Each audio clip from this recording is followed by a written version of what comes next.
500 ரூபாயே பெரிய பணமா தெரியும். அப்ப தெரியும் யார் உண்மையான பிச்சைக்காரங்கன்னு என்று கெத்தாக சொன்னான். அதை கேட்டு சித்தார்த் கோபத்துடன், உனக்கு எவ்வளவு தைரியம் இருந்தா என்கிட்ட இப்படி பேசுவ என்று அடிப்பதற்காக கையை ஓங்க அதை அப்படியே வளைத்து கீழே இறக்கி, ஒரு விஷயத்த பண்றதுக்கு முன்னாடி நல்லா யோசிச்சு பண்ணணும், இல்லனா இந்த ஒண்ணுமில்லாதவன் உன்னை என்ன பண்ணுவான்னு எனக்கே தெரியாது என்று தீபக் கோபமாக சொன்னவன் கையை விட்டான். அதை கண்டு கார்த்திகாவும் அதிர்ச்சியானாள். ஆ என்று கையை தடவிக்கொண்டே சொன்ன சித்தார்த், உன்னால என்ன என்னடா பண்ண முடியும், எங்க பண்ணு பார்க்கலாம் என்று நெஞ்சை நிமிர்த்தி கொண்டு முன்னால் சென்றான். உடனே கார்த்திகா அவனை தடுத்து, சித்தார்த் வேண்டாம் விடு, நம்ம தகுதிக்கு இவன் கூட எல்லாம் சண்டை போடணுமா, நாம வந்த வேலையை பார்ப்போம் என்று சொன்னாள். அந்த சமயத்தில் தீபக்கின் கண்கள் கோபத்தில் சிவந்திருப்பதை கார்த்திகா கவனித்தாள். அவனை பார்க்கும்போது உள்ளுக்குள் ஏதோ ஒரு பயம் தொற்றிக் கொண்டது. ஆனால் அதை வெளியே காட்டிக் கொள்ளவில்லை.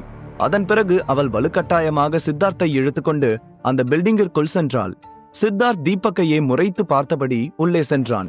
தீபக்கும் அவர்களுக்கு பின்னாலேயே பில்டிங்கிற்குள் நுழைந்தான். அவர்கள் இருவரும் சேர்மேன் ரூமுக்கு வெளியே காத்து கொண்டிருக்க தீபக் அவர்களை பார்த்தபடி தன்னுடைய கேபினுக்கு நடந்தான். சித்தார்த் இன்னமும் கோபமாக உட்கார்ந்திருக்க, சித்தார்த் விடு, அவன் கிடக்குறான், நம்ம ரேஞ்சுக்கு அவன் கூட எல்லாம் இறங்கி சண்டை போடணுமா சொல்லு என்று கார்த்திகா அவனை சமாதானப்படுத்த முயன்றாள். கார்த்திகா, இந்த ஜோக்கர் ஏன் முன்னாடி குரலை உயர்த்தி சும்மா சீன் போடுறான், நமக்கு கல்யாணம் மட்டும் முடியட்டும், அதுக்கப்புறம் அந்த நாயை என்ன பண்றன்னு பாரு என்று சித்தார்த் கோபமாக சொல்லிக் கொண்டான்.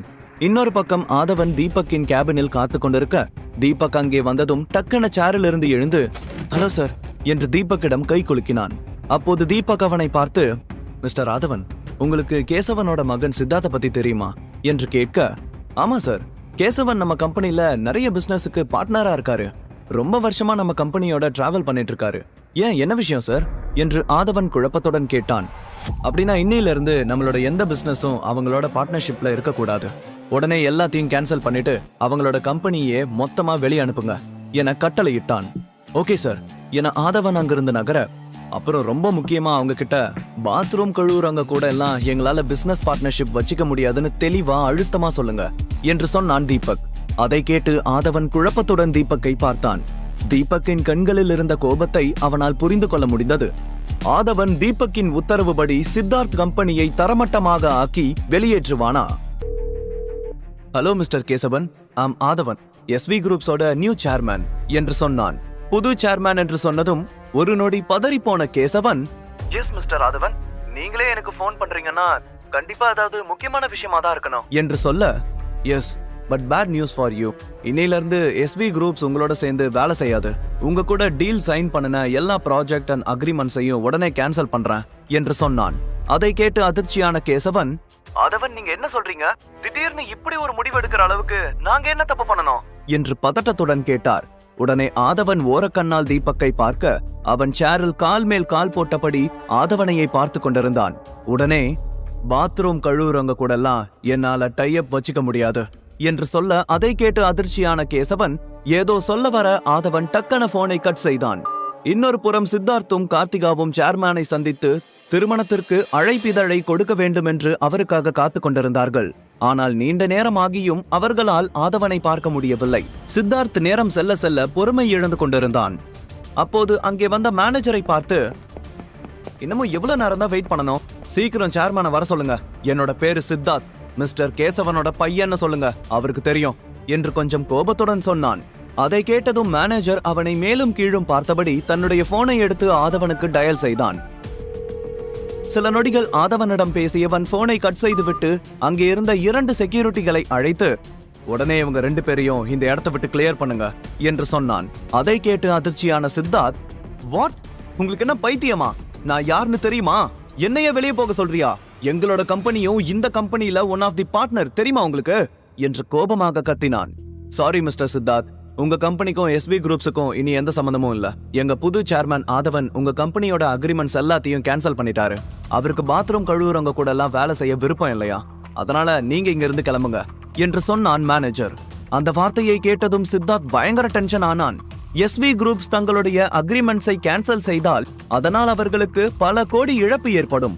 அதிலிருந்து மீண்டு வருவது ரொம்பவே கஷ்டம், கிட்டத்தட்ட நடுத்தெருதான் என்பது சித்தார்த்துக்கு நன்றாகவே தெரிந்திருந்தது. அதை நினைக்கும் போது அவனுடைய நெற்றியிலிருந்து வியர்வை வழிய ஆரம்பித்தது. மேனேஜர் அப்படி சொன்னதை கேட்டு கார்த்திகாவும் அதிர்ச்சியில் நின்றிருந்தாள். சித்தார்த் கோபத்துடன், நான் இப்பவே சேர்மேனை பார்க்கணும். அது எப்படி அவர் திடீர்னு இப்படி ஒரு முடிவு எடுப்பாரு? எனக்கு காரணம் தெரிஞ்சாகணும் என்று சொல்ல மேனேஜர் அவனிடம் எந்த பதிலும் சொல்லாமல் செக்யூரிட்டியை பார்த்து, இவங்க 2 பேரையும் பிடிச்சு வெளியில தள்ளுங்க என்று கோபத்துடன் சொல்ல அவர்கள் வேகமாக வந்து சித்தார்த்தின் சட்டை காலரை பிடித்து வெளியே இழுத்தார்கள். அதை பார்த்து பதறிப்போன கார்த்திகா செக்யூரிட்டியை தடுத்து, ப்ளீஸ் இப்படி எல்லாம் பண்ணாதீங்க, நாங்களே கிளம்பிடுறோம் என்று கண்கள் கலங்க சொன்னாள். கார்த்திகாவின் முகத்தை பார்த்ததும் செக்யூரிட்டிஸ் அமைதியாக பின்னால் வந்தார்கள். சித்தார்த் கோபத்துடன் மேனேஜரையே பார்த்தபடி நின்றிருக்க அப்போது அவனுடைய அப்பா கேசவனிடமிருந்து அவனுக்கு கால் வந்தது. சித்தார்த் வேகமாக போனை அட்டெண்ட் செய்து விஷயத்தை சொல்லும் முன்பே கேசவன் கடுப்பான தோணியில், டேய் உனக்கு என்ன பைத்தியமா? எஸ்வி குரூப்ஸுக்கு போய் என்ன எழவடா பண்ணி தொலைஞ்ச? அந்த சேர்மேன் நம்மளோட எல்லா அக்ரிமெண்ட்ஸையும் கேன்சல் பண்ணிட்டான். உன்னை இன்விடேஷன் கொடுக்க அனுப்புனா இல்ல பிரச்சனை பண்றதுக்கு அனுப்புனா என்று கோபமாக கத்தினார்.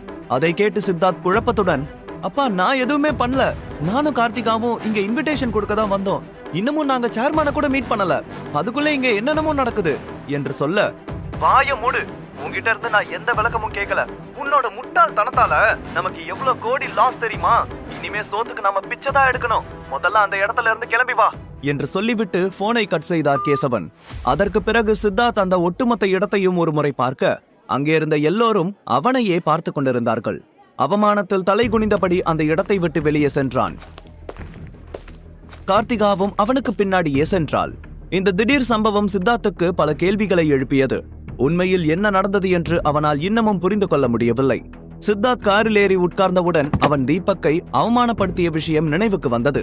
சித்தார்த் கொஞ்சம் யோசித்துக் கொண்டே, கார்த்திகா, இந்த தீபக் தான் இதெல்லாம் பண்றான்னு நினைக்கிறேன் என்று சொல்ல, என்ன அந்த ஜோக்கர் எப்படி இதெல்லாம் பண்ணிருக்க முடியும்? அவன் பேச்ச அவனோட பொண்டாட்டியே கேட்க மாட்டா, இவ்ளோ பெரிய சேர்மேன் கேட்டுருவாரா? அவனாலெல்லாம் நம்மள எதுவும் பண்ண முடியாது சித்தார்த் என்று சொன்னாள் கார்த்திகா. சீக்கிரம் இதுக்கு பின்னாடி என்ன நடக்குதுன்னு கண்டுபிடிக்கணும் என்று சொன்ன சித்தார்த் காரை ஸ்டார்ட் செய்து அங்கிருந்து கிளம்பினான். இன்னொரு புறம் சித்தார்த்துக்கும் கார்த்திகாவுக்கும் நல்ல பாடத்தை கற்பித்த நிம்மதியில் தீபக் ஆதவன் கொடுத்த டாக்குமெண்ட்ஸில் எல்லாம் கையெழுத்து போட்டுவிட்டு அங்கிருந்து வீட்டிற்கு சென்றான். வீட்டில் அவனுக்கு ஒரு அதிர்ச்சி காத்து கொண்டிருந்தது. ஷர்மிளா குடும்பத்தின் தலைவி பாட்டி காயத்ரி தேவி அங்கே உட்கார்ந்திருந்தார். அவருடைய கழுத்தில் தொங்கிக் கொண்டிருந்த வைர நெக்லஸும் கைகளில் அணிந்திருந்த தங்க வளையல்கள், மோதிரங்களே அவர் எவ்வளவு பெரிய பணக்காரர் என்பதை காட்டியது. ஆனால் அவரது நுனி மூக்கில் தெரிந்த கோபம் அந்த சிறிய வீட்டில் அவரால் கொஞ்ச நேரம் கூட இருக்க பிடிக்கவில்லை என்பதை காட்டியது. தீபக் கல்யாணத்தில் நடந்த பிரச்சனையில் கணேசனின் மொத்த குடும்பத்தையும் வீட்டை விட்டு வெளியேற்றிய பிறகு காயத்ரி தேவி ஒருமுறை கூட இந்த வீட்டில் காலடி எடுத்து வைக்கவில்லை. இப்போது திடீரென சோபாவில் உட்கார்ந்திருப்பதை பார்க்கும்போது தீபக்கின் மனதில் பல கேள்விகள் எழுந்தது. தீபக் அதை பற்றியே யோசித்துக் கொண்டு நிற்க அங்கே பவ்யமாக நின்றிருந்த கீதா, அத்த டீ எடுத்துக்கோங்க என்று கிளாஸ் ஒன்றை நீட்ட அதை வாங்கி முகர்ந்த காயத்ரி, உங்க வீட்டுக்கு கேவலமான டீயை குடிக்கிறதுக்காக நான் இங்க வரல என்று கேவலமாக சொன்னதுடன் கீதாவையும் ஏளனமாக பார்த்தார். வாழ்க்கை ஒரு வட்டோண்டா என்று அந்த காட்சியை பார்த்து மனதிற்குள் சொல்லிக் கொண்டான் தீபக். பவர் இருக்கிறவன் கீழே இருக்கிறவனை என்னெல்லாம் ஆட்டி வைக்கிறான்னு நினைச்சு சிரிச்சான். சட்டன தீபக்கை நிமிர்ந்து பார்த்த மாமியார் கீதாவுக்கு ஜெர்க்கென்றானது. ஐயோ, இவன் முன்னால இந்த கிழவி இப்படி பேசிய மானத்தை வாங்குதே என்று நினைத்து கொண்டே கீதா நிற்க தன்னுடைய ஹேண்ட்பேக்கில் இருந்து ஒரு இன்விடேஷனை எடுத்து டேபிளின் மீது வீசினார் காயத்ரி தேவி. இது என் பேத்தி கார்த்திகாவோட கல்யாண பத்திரிக்கை. ஒரு விஷயம் நல்லா புரிஞ்சுக்கோங்க, கல்யாண வீட்டுல மாப்பிள்ளை வீட்டுக்காரங்க கணேஷ பத்தி கேட்பாங்கன்ற ஒரே காரணத்துக்காக தான் உங்களை நான் இன்வைட் பண்றேன். ஆனா நீங்க வரது எனக்கு சுத்தமா பிடிக்கல என்று சொன்னவர் திரும்பி தீபக்கையும் ஷர்மிளாவையும் ஒரு முறை பார்த்தார். சரி, கல்யாணத்துக்கு வந்து தொலைங்க, ஆனா வரும்போது வெறுங்கைய வீசிட்டு வந்துடாதீங்க. வரவங்க எல்லாரும் காஸ்ட்லியான கிஃப்ட்ஸோட தான் வருவாங்க. நீங்களும் அதே மாதிரி ஏதாவது வாங்கிட்டு வாங்க. அப்பதான் இந்த குடும்பத்தோட கௌரவம் எல்லாருக்கும் தெரியும் என்று ஓரக்கண்ணில் தீபக்கை பார்த்தவர், சும்மா இந்த 500-1000 ரூபாய் பொக்கே எல்லாம் கொண்டு வந்தா நான் செம்ம கடுப்பாயிடுவேன் என்று சொன்னவர் கணேசை பார்த்து, உன்னோட அண்ணன் சுந்தர் கார்த்திகாவுக்கு 1 கோடியில கார் வாங்கி கிஃப்ட் பண்றான். அட்லீஸ்ட் நீங்க ஒரு 5 லட்சத்துக்கு நெக்லஸ் ஆவது வாங்கிட்டு வாங்க என்று வெறுப்பாக சொன்னார் காயத்ரி தேவி. அதை கேட்டதும் ஷர்மிளாவுக்கு தூக்கி வாரி போட்டது. அவளிடம் மொத்தமாக இருப்பதே 5 லட்சம் தான். அதையும் தீபக்கின் நண்பனுக்கு கொடுக்க வேண்டும் என்பதற்காக வைத்திருந்தாள். பாட்டி, எங்களுக்கு 5 லட்சம் ரொம்ப அதிகம், அவ்வளோ காஸ்ட்லியான கிஃப்ட்ஸ் எல்லாம் எங்களால வாங்கி கொடுக்க முடியாது என்று ஷர்மிளா சொல்ல உடனே கீதாவும் காயத்ரி தேவியை பார்த்து, ஆமாத்த, இப்போ எங்க கிட்ட அவ்வளோ பணம் இல்ல என்று கவலையுடன் சொன்னார். அவர்கள் சொன்னதை கேட்டு கடுப்பான காயத்ரி தேவி, உங்களோட கிட்னியை வித்தாவது பணத்தை ரெடி பண்ணுங்க, ஆனா குறைஞ்சது 5 லட்சத்துக்காவது உங்களோட gift இருக்கணும் என்று கோபமாக சொன்னார். அவருடைய கோபத்தை பார்த்து எல்லோரும் அமைதியாக ஒருவரை ஒருவர் பார்த்து கொண்டார்கள். அதன் பிறகு காயத்ரி தேவிக்கு ஒரு நிமிடம் கூட அங்கே இருக்க பிடிக்காமல் வேகமாக வீட்டை விட்டு வெளியேறினார். அவர் சென்றதும் கீதா கடுப்பான தோணியில் கணேஷை பார்த்து, உங்க அம்மா எப்படி பேசிட்டு போகுதுன்னு பாத்தீங்களா? 5 லட்சத்தை ஏதோ 5 ரூபாய் மாதிரி சாதாரணமா சொல்லிட்டு போகுது. கார்த்திகாவோட கல்யாணத்தை பத்தி அவ்வளோ கவலைப்படுறாங்க. என் பொண்ணு கல்யாணத்துக்கு அவங்க என்ன பண்ணாங்க? வந்தவங்க எல்லாரும் 500 1000ன்னு மொய் வச்சுட்டு மூக்கு முட்டை தின்னுட்டு தானே போனாங்க.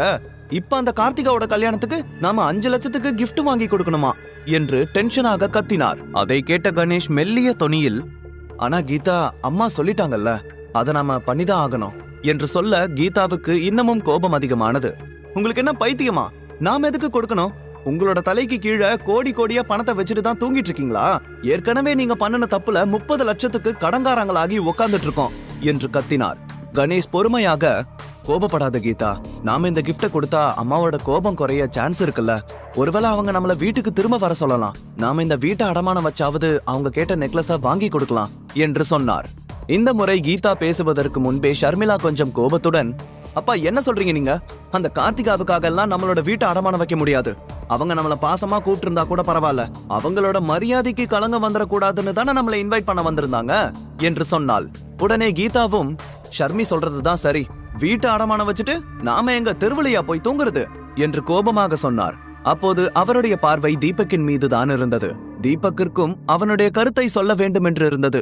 ஆனால் அந்த நேரத்தில் கீதாவின் கோபத்திற்கு ஆளாக விரும்பாமல் அமைதியாக நின்று கொண்டான். சிறிது நேரம் அந்த இடத்தில் அமைதி நிலவியது.